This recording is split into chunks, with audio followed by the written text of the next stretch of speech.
En pastos verdes me apacientas, no necesito nada en la vida, tú me alimentas.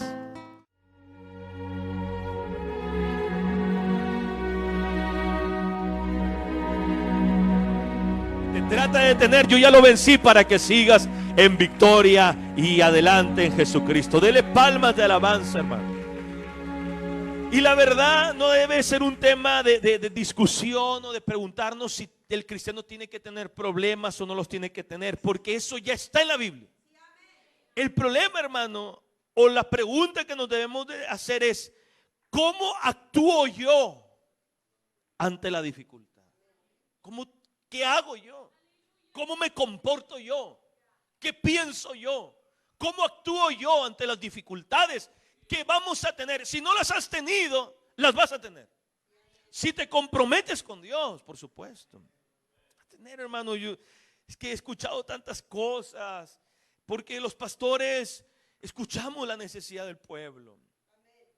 Y cuando alguien se convierte y llegan bien, se entregan, buscan a Dios, cantan al Señor y todo es bonito, y de repente el diablo se levanta contra ellos.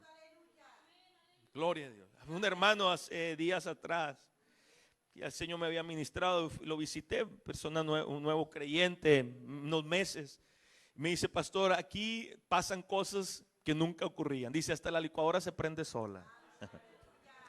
Gloria a Dios. Todavía dijera, pues ya echaron un guacamolito ahí que salga listo, ¿verdad, hermano? Dice: prende sola, pastor. Y no, la vamos a ir a apagar, y se apaga sola.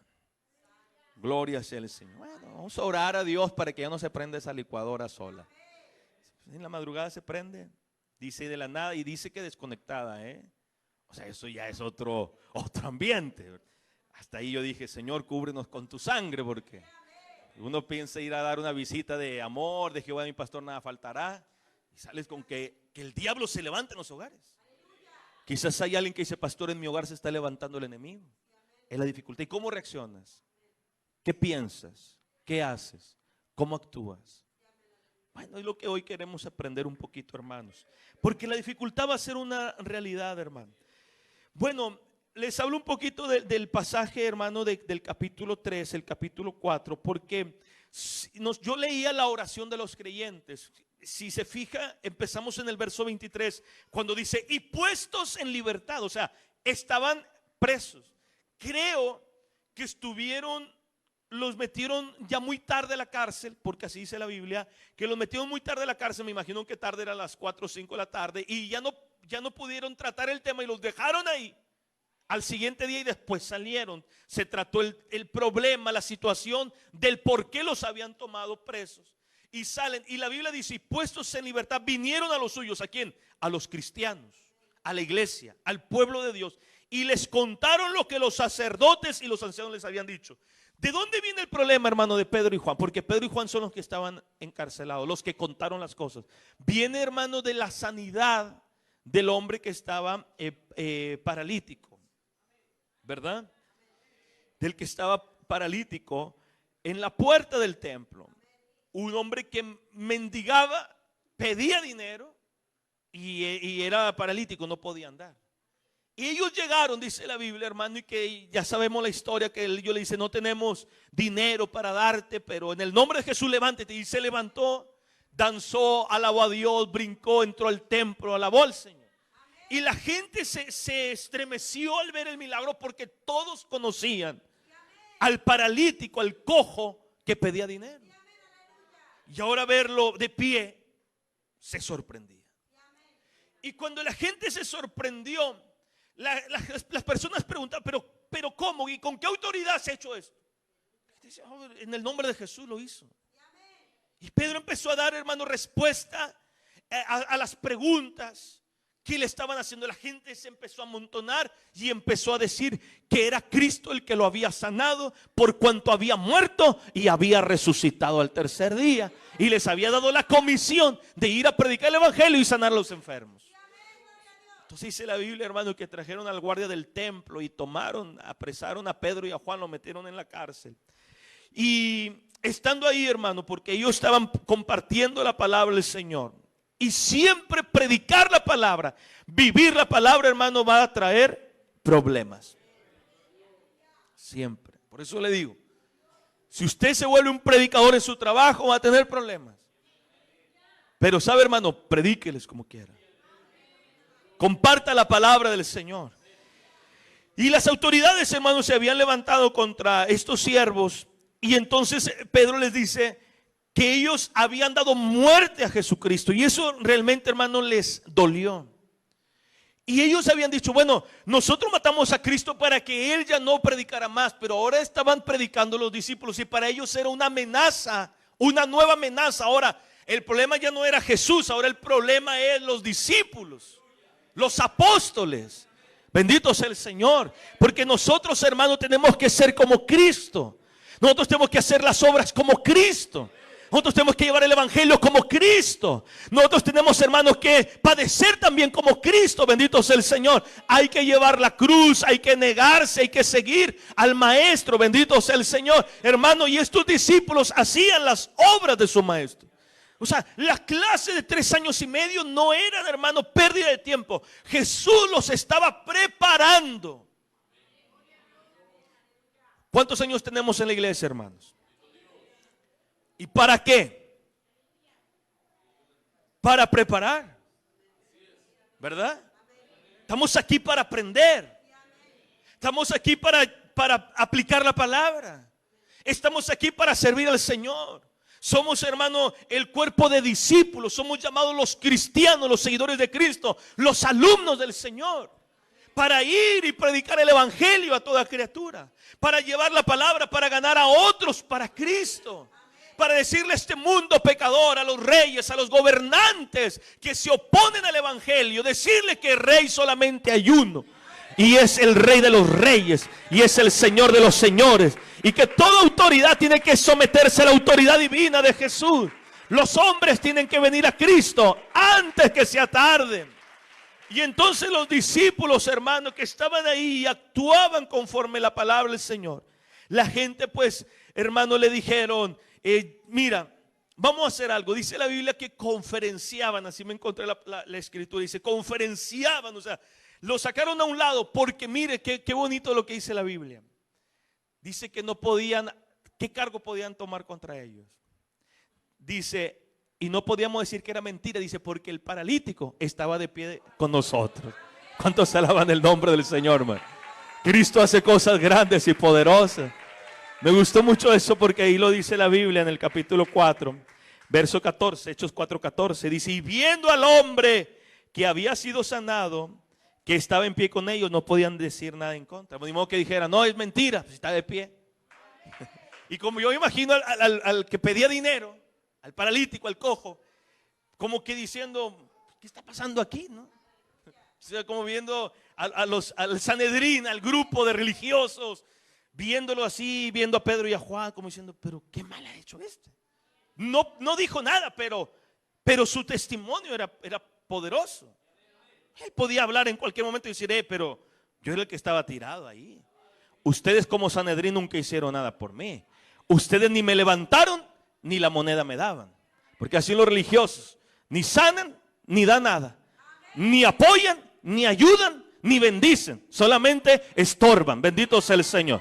Pero gloria a Dios, hermano, porque en esta iglesia tiene que haber gente discípula, gente de bendición, que apoyamos y que pedimos el poder de Dios para ayudar al necesitado, a la persona que está caída en el nombre del Señor Jesús.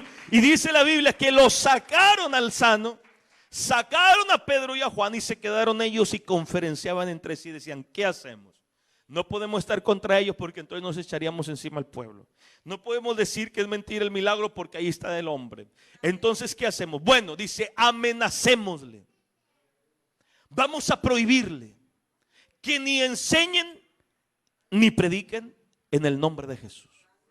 Fíjese lo que el diablo, hermano, es muy astuto, porque yo una vez escuché esto, yo lo escuché y hace años lo prediqué. Que el diablo no le preocupa que se enseñe algo, a él le preocupa que se enseñe en el nombre de Jesús. Y lo que él quiere es que no se nombre Jesús. Por eso una de las cosas, hermano, que más llama la atención es que cuando en una prédica no se nombra Cristo. Y hay lugares donde no se nombra a Jesús. Tantos que no se nombran a Jesús. Al diablo no le molesta, hermano, que la gente vaya a una iglesia. Le molesta que en una iglesia prediquen a Cristo y la gente vaya a escuchar de Jesús. No sé si me explico, hermano. Lugares donde, hermano, le van a dar una conferencia de amor. El amor no hace mal, pero así se entretiene la gente. No le van a nombrar a Jesús. Le van a hablar del matrimonio. Y es bueno que hablen del matrimonio porque hace bien. Pero no le van a hablar de Jesús. Y le van a hablar de dinero, y le van a hablar de, no sé, la sexualidad del matrimonio y muchas cosas. Pero no le van a tocar el nombre de Jesús. Y esto es lo que decían las autoridades. Decían, miren, no, nada más no prediquen ni enseñen en ese nombre. Prediquen otro nombre, digan otra cosa, no sé, hablen de otra cosa. Pero no de Jesús, no de Cristo. Dice la Biblia, les intimaron, verso 18, que en ninguna manera hablasen ni enseñasen en el nombre de Jesús. Hermano, y si nosotros no usamos el nombre de Cristo, no tiene sentido. Entonces tenemos que hablar de Jesús. ¿Quién es nuestro Salvador? Jesucristo.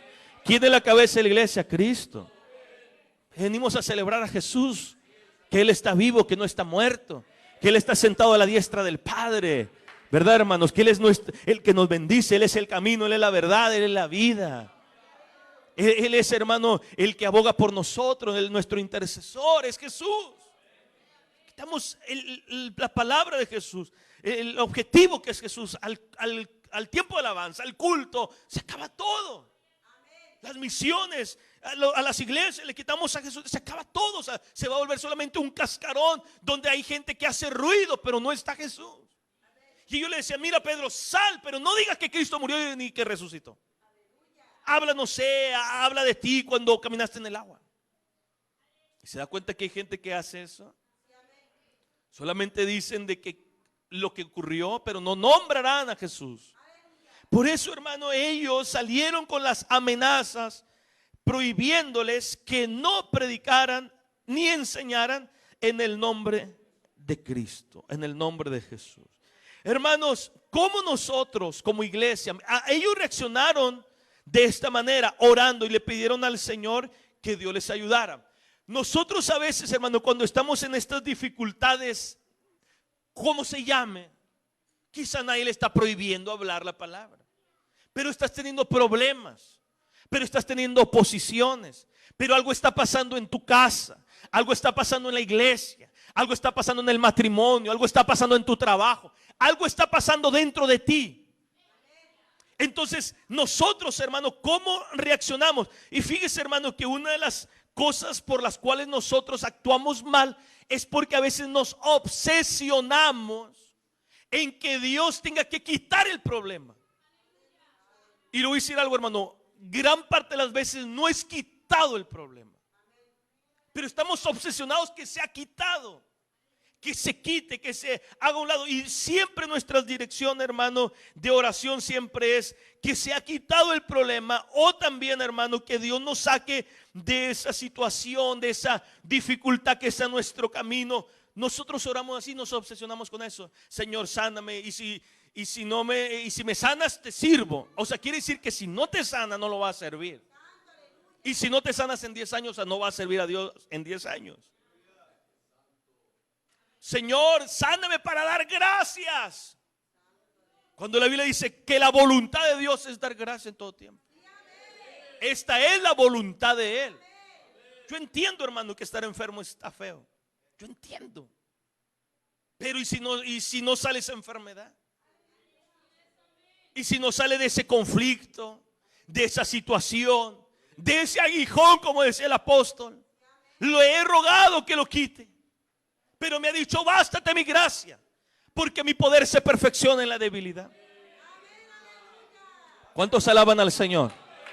Porque si no, se te va a ir la vida y no le vas a dar gracia, no lo vas a servir, no lo vas a amar. No, Señor, si tú haces esto, si tú haces lo otro, Señor, si tú quitas esto de mi camino, entonces yo ahora sí de verdad te serviré. Me comprometeré contigo ahora sí, Señor. Y si no lo hace, entonces no te vas a comprometer con Él. Y vas a llegar, y si tienes 30 y eso no pasa en 15 años, vas a tener 45. Si es que no te descarriaste a mitad de camino. Y si tienes 40 y pasan que son 55, ya no vas a tener tanta fuerza como cuando tenías 30 o 40. Las cosas hay que hacerlas, hermano. Hay que hacerlas. Porque mire, hermano, nos obsesionamos. Yo también. Sáname, sáname. A veces, hermano, caemos hasta en un estrés porque Dios no lo quita. ¿Verdad?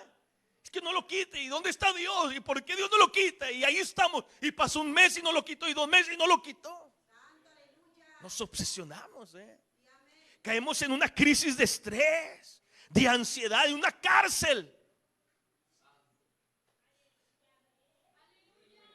Pregúnteme a mí cuando yo, hermano, en una situación no supe actuar correctamente ante la dificultad o la prueba que estaba pasando. Y me casé con eso, me encerré con eso, me esposé con eso. Hoy quítalo y quítalo, y no lo quitaba. Y no pasaba. Y una noche y no pasó, y 2 noches y no pasó, y una semana y no pasó. ¿Y ahora qué pasa? Estás en ansiedad, en una nube, en una burbuja de que tu problema es el más grande que del todo el mundo. Y aquí nadie importa más que tú, porque tú estás en la nube de tu problema, ¿sí o no, hermano? Ya ves, hay hermanos con dificultades más grandes que la tuya, pero tú te sientes morir. Y ya no importa el esposo, no importa la esposa, no importan los hijos, no importa nadie, porque tú ya estás en un estado de desespero, de ansiedad, de preocupación. Y ahí el enemigo te quería tener. Y ya no alabas a Dios porque estás enfermo. Te estoy hablando de mi situación, Te estoy hablando de algo que yo pasé por esa escuela. Pasé por ahí, por ese valle de sombra, de adversidad, donde pensé que me iba a morir, donde en vez de estar invirtiendo tiempo en otras cosas, estaba invirtiendo tiempo a llorarle a mi problema, a mi adversidad, a mi situación. A Dios no me sana, a Dios no me está ayudando, a Dios esto, a Dios el otro. Pero hay que aprender. El problema es que hay gente que se la pasa toda la vida así. Hay que aprender, y entonces en el proceso, en el golpeteo, en el estira y afloja, tuve que ir aprendiendo que las actitudes tenían que ser diferentes ante la adversidad, ante la prueba, y que también se puede cantar en la prueba, que se puede alabar en la dificultad, que se puede levantar las manos en la enfermedad, que se puede orar, bendito sea el Señor, cuando te sientes morir. ¿Cuántos alaban su nombre? Puedes orar a Dios. Horas de la madrugada y orar, ir a la Biblia, tomar fortaleza de Dios. Estoy así, pero Dios hará algo. Estoy aquí, Señor, pero tú no me has dejado, tú no me has abandonado. Dios no te ha dejado, hermano. Dios no te ha dejado, hermana. Diga un fuerte amén. Aunque te sientas abandonado, Dios no te ha dejado. Di amén. Dios no me ha abandonado, pastor. Dios no me ha dejado a pesar de lo que vivo. Tú estás con Dios y Dios está contigo. Gloria a Dios.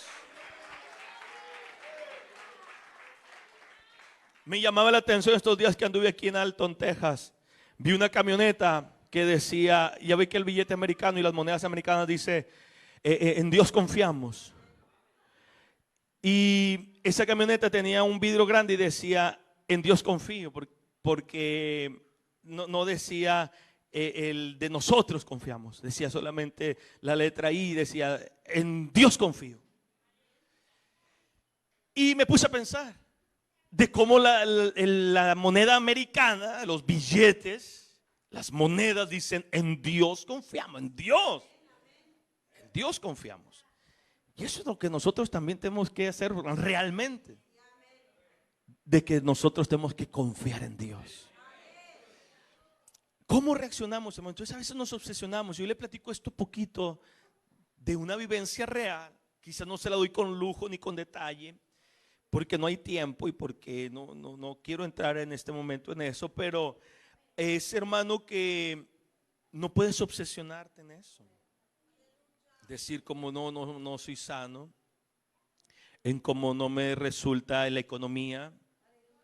Tengo 3 años con el mismo sueldo y yo quiero más o necesito otro trabajo y no me han llamado, y nos obsesionamos ahí.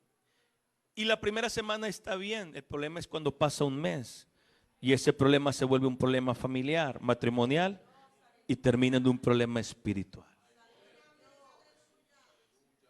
Entonces siempre queremos encontrar la manera de eliminar el problema porque es algo natural. Queremos. Pero estos hermanos, de esta iglesia primitiva, hermano, no oraron de decir, quítame el problema. No oraron así. No dijeron, quítame el problema o hasta cuándo Dios nos quita el problema. Sino que ellos, hermano, oraron de una manera diferente. ¿Por qué? Porque entendieron lo que primero les dije. Entendieron que en el camino, ¿qué hay? Aflicción. Si tú no lo entiendes ni yo lo entiendo, entonces, hermano, vamos a ir de tumbo en tumbo, de caída en caída, porque no vamos a poder entender que esto es, hay aflicción, de que hay dificultad. Ellos entendían que habría oposición, hermano, dificultades, aflicciones que son parte del llamado, van en el combo de servir a Dios. Por eso que mucha gente no se compromete, porque en la iglesia, hermano, de 100 hay 15. De una iglesia de 30 hay 10, 8. ¿Por qué? En iglesias de 400 hay 80. ¿Por qué? ¿Por qué no todos? Porque entienden que esto es esfuerzo, sacrificio, dedicación, responsabilidad, oposición, dificultades. Y la gente lo que menos quiere, hermano, es tener dificultades, servir a Dios. Y esto es parte del llamado. El llamado contrae o trae, hermano, oposición, dificultad. ¿Qué pedían ellos, hermano? Pedían a Dios el denuedo. Fíjese, hermano, que la palabra denuedo significa rudeza, seguridad, confiadamente. En el original griego, confianza, franqueza. Y también pudiera ser como confiado en espíritu y valerosamente. Ellos no pedían quitar el problema. Ellos decían, Señor, ayúdanos para enfrentar la situación. ¿Me entiende, hermano? A veces oramos mal. A veces no se va a quitar. No, se puede quitar, pues yo creo que sí. Pero vas a ver a Josué peleando. No, ¿por qué Dios no manda un rayo y mata a todos? ¿Verdad, hermanos? Porque tiene que Elías ir a luchar contra los falsos. ¿Por qué Dios, si es falsa doctrina, por qué no les corta la cabeza a Dios? El problema estaba. La apostasía estaba. El engaño estaba. La falsedad estaba. Así como también estaba Elías y los otros profetas, que no se doblegaban. Ahí estaban. Pero no le decía a Elías, quita el problema. Dios fortalecía a Elías y le ministraba a Elías y respaldaba a Elías y le daba cobertura a Elías para que Elías trabajara. Entonces, no siempre, hermano, va a ser quitado el problema. Puede ser quitado, pues yo pienso que sí puede ser, pero no siempre va a ser. Y a veces nos obsesionamos a que sea quitado. Bendito sea el nombre del Señor. Si usted tiene, por ejemplo, una situación familiar, su esposo, su esposa que no es cristiano, no es creyente, usted tiene que pedir a Dios la fortaleza para que lo ayude a su esposo, a su esposa, usted ser ayudado para poder tolerar, aguantar hasta que ese hombre sea cambiado, sea transformado. Una vez escuché un testimonio de una persona que le dijo al pastor, le dijo, pastor, está mal que pida a Dios que mate a mi esposo. Y el pastor le dijo, hermana, el mismo tiempo que usted va a invertir pidiendo que lo mate, es el mismo tiempo que puede invertir pidiéndole a Dios que lo salve. Y le dijo la hermana, no, pastor, que lo mate. Porque hay gente, hermano, terrible, no podemos decir, quítalo. Ayúdame. Dame la gracia. Dame la sabiduría. Dame la capacidad de aguantar a fulano, de aguantar a fulana. ¿Verdad, hermanos? Así que, hermana, no pida que lo mate a ese esposo difícil. Pida que lo salve. ¿Para qué decir Dios mate? A lo mejor di Dios sálvalo. Sálvalo, Señor. Haz la obra en él, haz la obra en ella. El problema no va a ser quitado, hermano, no quiero decir que Dios no puede, Dios puede, pero es que allá va a haber aflicción, porque entonces quitemos Juan 16:33, porque entonces Dios quite, no, dice tendréis aflicción, ahí van a estar. Tu cuerpo se va acabando, desgastando, los años te van a costar, la maldad irá en aumento. O sea, no crea que, hermano, entre más pasa el tiempo la gente ama más a la iglesia. No crea que entre más pasa el tiempo la gente dice, oye, qué bien me caen los hermanos, los vecinos que tengo por hermanos. No, no crea eso, hermano, cada vez va a ser peor.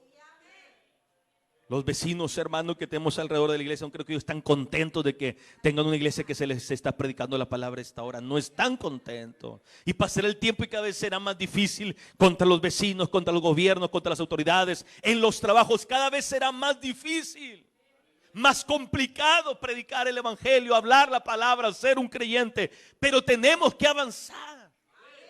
Y Dios nos dará la fuerza. Ellos pidieron a Dios fortaleza.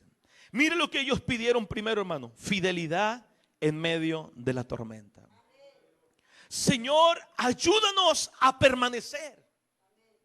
Ayúdanos, Señor, a ser fieles. Fíjese que, hermano, lo que le decía hace un momento, Lucas 22:31 y 32, cuando el diablo pide a Pedro para ser zarandeado, porque él decía, me voy a encontrar con un Pedro frágil. Me voy a encontrar con un Pedro que se dobla, con un Pedro que se quiebra fácilmente.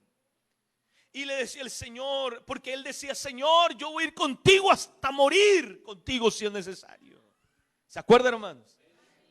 Él tenía valentía, él quería, era su deseo. Dice, el enemigo te va a pedir para zarandearte, para estremecerte, sacudirte, como quien, no sé, esa paja de esos graneros que no pesa nada, así te va a querer sacudir. Pero Jesús decía, pero yo rogaré al Padre, tu fe no va a faltar. Yo voy a seguir trabajando en tu vida, Pedro. Yo voy a seguir trabajando en tu corazón, Pedro. Yo voy a seguir trabajando en tu ser, Pedro, hasta que te conviertas en un siervo, hasta que te conviertas en un verdadero líder, hasta que te conviertas en un excelente predicador y pastor. Gloria a Dios, porque Dios lo hace, hermano. Dios lo hace. O sea, Dios le dijo, Pedro, yo voy a seguir obrando en tu vida. Voy a seguir trabajando en tu corazón, hermano. Las luchas de hoy, hermano, no son las luchas del ayer. Tú ayer tuviste luchas y fueron difíciles, pero hoy son más graves que las de ayer. Lo de ayer no te quebró porque Dios estaba contigo y te dio fuerza y te dio músculo espiritual y te dio musculatura de fe y te dio capacidad, carácter. Te ha dado, hermano, bendición el Señor a través del tiempo para que puedas ir soportando lo que mañana tengas que enfrentar. Goliat era más grave que un oso. Goliat era más grave que un león. Pero David ya había vencido al oso y al león. Y él por eso decía, si el día de ayer yo me enfrenté ante un oso, ante un león que es fuerte, hoy que estoy frente a este gigante Goliat, que la gente le tenía miedo, el Dios que me ayudó ayer es el Dios que me ayuda hoy.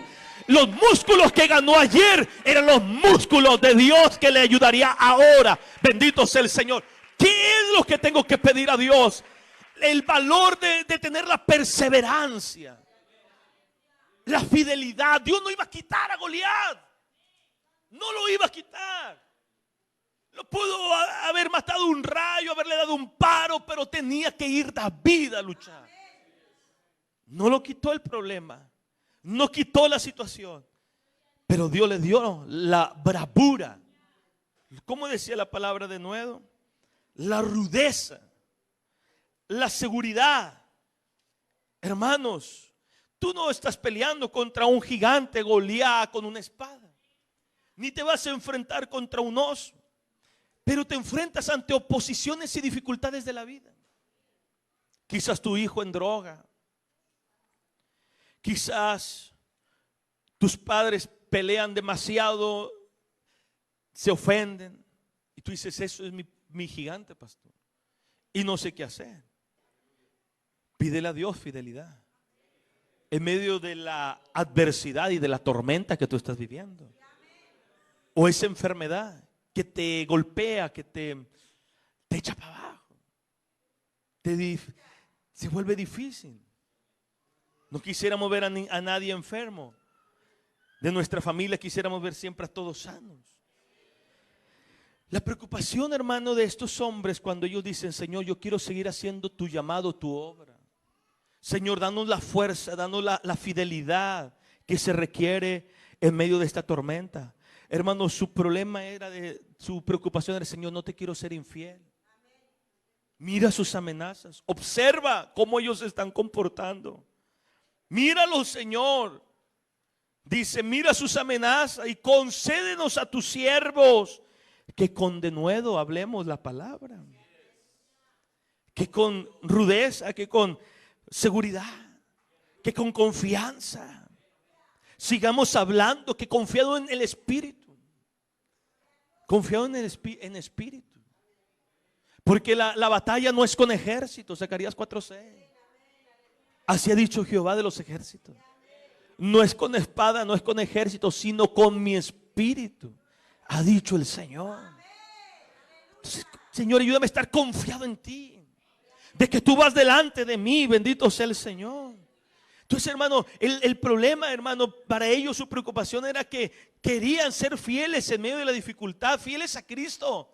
Entonces, ¿qué tenemos que pedirle a Dios nosotros esta mañana? Fidelidad para permanecer mientras el ataque existe o la tormenta está. Porque a veces en la tormenta nos queremos hacer a un lado, porque a veces en la tormenta queremos abandonar, porque a veces en la tormenta decimos: ¿y para qué sigo adelante?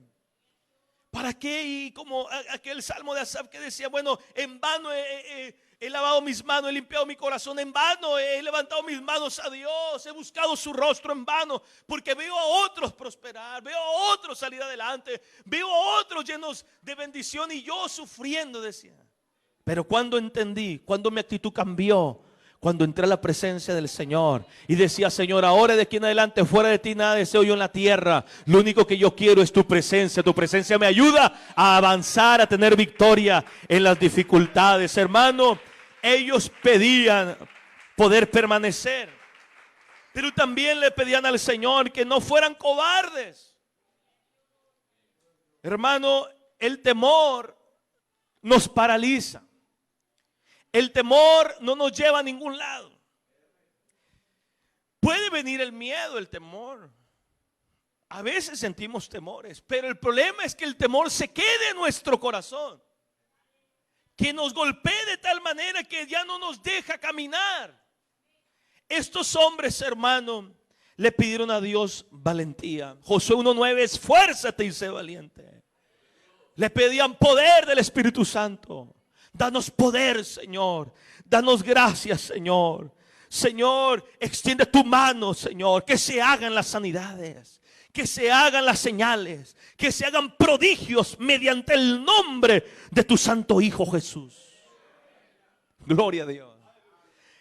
Estos hermanos no solamente estaba orando Pedro y Juan, era la iglesia. Eran un grupo de gente. Creo que se habían convertido en ese momento como 5,000. Y había mucha gente, hermano. Había personas, y el problema era la sanidad y las vidas cambiadas, lo que suscitó este problema. Y ellos decían: Señor, pero nosotros queremos seguir haciendo la obra, queremos seguir predicando tu palabra, y lo vamos a hacer en el nombre de tu santo Hijo Jesús. Ellos nos dicen que no hablemos de ti, que no hablemos de tu Hijo, pero vamos a seguir hablando de tu Hijo Jesús. Entonces ellos pedían valentía, no cobardes. ¿Sabe usted que los cobardes no van al cielo? ¿Sabe que el libro de Revelación en Apocalipsis dice que los cobardes no llegarán a la presencia de Dios? Ah, pastor, si yo no he pecado. No, los cobardes. En el cielo no habrá cobardes. ¿Y sabe qué hace el diablo en esta tierra? Quererte acobardar. A nosotros también hermano, intenta constantemente acobardar nuestra vida, tu vida. Te trata de decir: no avances, no luches, mira, te va a pasar esto. Él trata, hermano, de detener tu vida para que tú te vuelvas una persona cobarde. Muchas gracias, hermana. Para que nos volvamos personas, hermano, acobardadas. Tenemos que pedirle a Dios valentía, ser valientes. Hay un espíritu de miedo, hermano, en este tiempo, en el mundo, en la sociedad y en el cristianismo. ¿Se acuerda del COVID, hermano? ¿Cómo estábamos llenos de miedos? No queríamos saludar a nadie. Había gente que, hermano, no veían a sus padres. Había gente, era realmente para mí, hermano, si usted lo hizo, bueno, usted sabe, pero para mí era algo absurdo. Por un vidrio, tocarse. ¿Cómo? No, tenemos que tener valentía. Nuestra vida tiene que estar confiada en Dios. Decirle al Señor, Señor, tú eres nuestra fuerza. No podemos, no nos juntemos, no prediquemos, no hagamos, no vayamos, no esto. Si nos contagiamos, sino que nos regañan, sino que nos prohíben, todo, hermano, y todo se va a volver miedo y la gente va a tener temores. Las enfermedades de hoy son enfermedades terribles y la gente no tiene enfermedad, pero tiene miedo a enfermarse. Y no estamos enfermos y estamos pensando en que ya nos estamos enfermando. ¿Por qué pasa eso, pastor? Miedo. Miedo. Ya estamos comprando el medicamento porque decimos que si ese medicamento está en oferta, por si un día de mañana me enfermo, y todavía no te enfermas, quieres aprovechar la oferta del medicamento. Medicina que no necesitas. Estamos pensando en la enfermedad y nos involucra el diablo. El diablo es muy astuto y trabaja en nuestra mente. Y cuando él trabaja en tu mente, entonces se mete a tu sistema inmunológico y empieza a bajar las defensas y te sientes enfermo. Y está el diablo diciendo, ves, yo los venzo, los hago retroceder. Mira cómo no avanzan, no tienen valentía. ¿Y por qué no tenemos valentía? Porque no le pedimos a Dios valentía. Incluso no sabíamos ni que era denuedo. Pero bueno, gloria a Dios porque ya sabemos ahora lo que es denuedo. Señor, mira sus amenazas. Concédele a tus siervos. Concédenos. Porque la valentía se pide. Tú no vas a quedar tirado como el diablo te hace pensar. No vas a quedar avergonzado como el diablo te hace pensar. No vas a quedar fracasada como el diablo te hace pensar, hermana, hermano. No te vas a quedar en la gran tribulación como el diablo te hace pensar. Estamos buscando a Dios. Oremos de rodillas, Señor, concédenos tu espíritu, concédenos de nuevo, no tener temor a lo que nos digan, Señor, concédenos la valentía para seguir adelante. Si el mundo dice tantas cosas, nosotros nos afianzamos en esta poderosa palabra de que Dios nos va a ayudar, hermano. Nuestra actitud tiene que ser una actitud de oración, pidiendo fidelidad y que nos quite la cobardía, que nos quite la cobardía. No queremos ser cobardes, hermano. Sabe, hermano, muchas veces nosotros nos sentimos valientes, ¿verdad? Yo también a veces me siento valiente, pero cuando llegan las de verdad, la situación genuina, me doy cuenta de lo cobarde que soy. Gloria a Dios. Algunos solamente tienen la cara de valientes y el corazón acobardado. Gloria a Dios. Porque también entiendo, yo también estoy en este mundo y entiendo que a veces no es fácil, pero es algo con lo que tenemos que lidiar. Dios le hablaba siempre palabras de ánimo, por ejemplo a Pablo cuando le dice, no temas, habla y no calles. ¿Cómo le dice? No temas, no temas. Creo que la Biblia marca la palabra no temas más de 360 veces en la Biblia. No temas. Una para cada día del año. No temas. Y siempre el Señor dice, no temas porque yo estoy contigo. ¿Cuántos alaban al Señor? No temas, yo estoy contigo. Y si Dios está contigo, hermano, gloria sea al Señor. Es como cuando los niños chiquitos, ya voy a terminar. Los niños chiquitos, ellos siempre se sienten con tanta confianza con sus padres, ¿verdad? Ellos piensan que al lado de sus padres no pasa nada. Y el padre a veces también puede tener el mismo miedo que el niño tiene.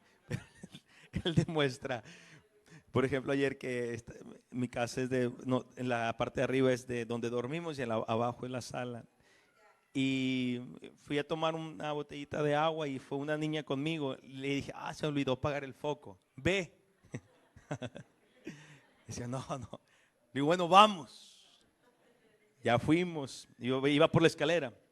Y ya me regresé para apagar el foco y luego ya fui a apagarlo y como que lo apago y corro para jugar un momento. Y se pesca. Porque ya está todo oscuro y me abraza. Porque ella piensa que con su papá está segura. Me dice, con mi papá no tengo miedo. Así nosotros, a veces está la oscuridad de la vida. Todo está nublado, pero después sientes la presencia del Padre y tú te abrazas a Él. Y tú dices, contigo yo estoy seguro. Se disipa el miedo, el terror, porque Él prometió estar con nosotros, hermano. Él no va a estar, Él está ahora a nuestro lado, hermano. Entonces, estos hombres, hermano, decían, Señor, danos la valentía, danos el valor y sobre todo fidelidad, como le diste a Pedro, para convertirnos en lo que un día tú quieres que nosotros seamos, o lo que vamos a hacer. Porque tú que estás pasando este problema, tú piensas que ya no vas a hacer lo que Dios quiere que tú seas, porque tú estás en un grave problema. No, solamente estás pasando una tribulación, pero Dios te va a hacer ese hombre o esa mujer que Él quiere hacer en tu vida. Y ese hombre que quiere es que seas un hombre fuerte, una mujer de Dios. Bendito sea el Señor. Y entonces ellos dicen, Señor, nosotros queremos seguir haciendo tu palabra, llevando tu palabra, haciendo tu tarea que nos has encomendado, Señor. Entonces, hermano, ellos tenían que seguir avanzando pese a la situación difícil. Así tiene que ser tu deseo. Pese a lo que vivas, avanza en medio de la dificultad. No pienses en retroceder. No dejes la iglesia. No dejes el camino de Dios. No dejes el trabajo, la responsabilidad, el cargo, hermano. Sigue avanzando. Ten determinación, amados hermanos, en medio de la persecución y la aflicción o lo que vivas, de decir, voy a seguir avanzando. Ellos pensaban así. Tú también tienes que pensar así. Sigamos adelante sin importar la circunstancia. Digámosle a Dios que nos dé, pues nosotros diríamos, el carácter, el coraje, ¿verdad? El corazón, ¿verdad, hermano? Porque es como esa pasión, como decir, yo voy a ir con Dios hasta la muerte. No es que no nos importe morir, no es que no nos importe el golpe, no, sino que, Señor, que sea más fuerte tu llamado, tu presencia en mí, que yo voy a avanzar, que no estaré dispuesto a hacerme a un lado, Señor, a abandonarte a ti. Tomé la cruz, te voy a seguir. Aquí voy, no sé el mañana, pero por lo pronto hoy estoy aquí. Y mañana seguiré tomando la cruz y voy a seguir avanzando. No sé qué pasa en 15 días, Señor, pero mi decisión es seguirte. Y dice la Biblia que cuando terminaron de orar, amados hermanos, aquel lugar se estremeció. Dice la Biblia que temblaba. Empezó a temblar, sacudió el Señor dando a entender, en este mundo quien manda soy yo. Hay cosas que Dios las permite, hermano, porque hay maldad en este mundo. Dios permite porque el mundo se pone contra Dios, pero Dios le dice al hombre, mira, yo tengo control de todas las cosas. El día que yo quiero abrir el mar, yo lo abro. El día que yo quiero abrir la tierra, yo la abro. Bendito sea el Señor. El día que quiero abrir los cielos para que venga lluvia, yo la abro también. Bendito sea su nombre. Él tiene todo el control de todas las cosas en esta tierra. ¿Cuántos alaban el nombre de Dios? Al Dios que tiene el control de todas las cosas, amada iglesia. Él tiene control de tu casa. Él tiene el control de tu vida. Bendito sea el Señor. Los médicos pueden decir muchas cosas, pero el que tiene la última palabra es Dios. Y es una realidad.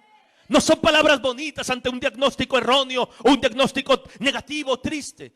Es la realidad. Dios siempre tiene la última palabra. Solo Dios nos puede ayudar, hermano. Y ellos, hermano, recibieron la llenura del Espíritu. Tenemos que ser llenos del Espíritu Santo.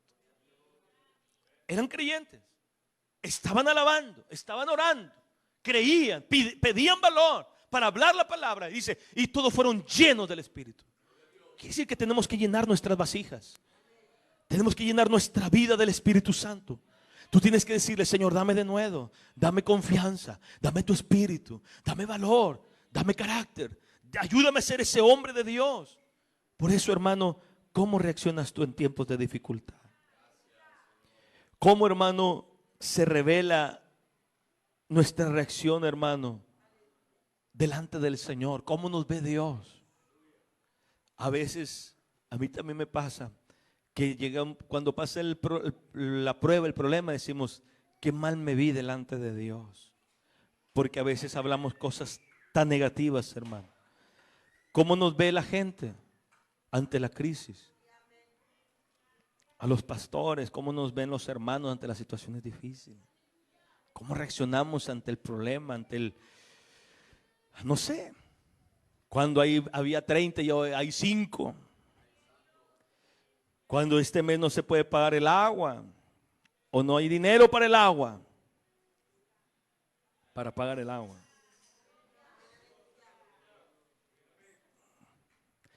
Hay que pedirle a Dios valor. Ayúdame a ser fiel, Señor, a no abandonarte nunca. Las pruebas yo sé que van a venir, pero tú me vas a sostener. Nos mantendremos como viendo al que no se ve.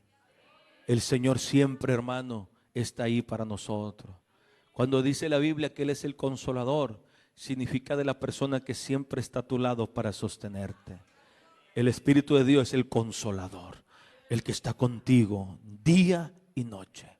Mientras tú duermes, Dios estaba contigo cuidando tu vida.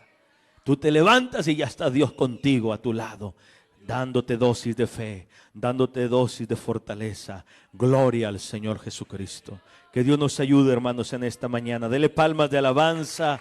Démosle palmas de alabanza a nuestro Dios. Déselo fuerte. Gracias, Dios.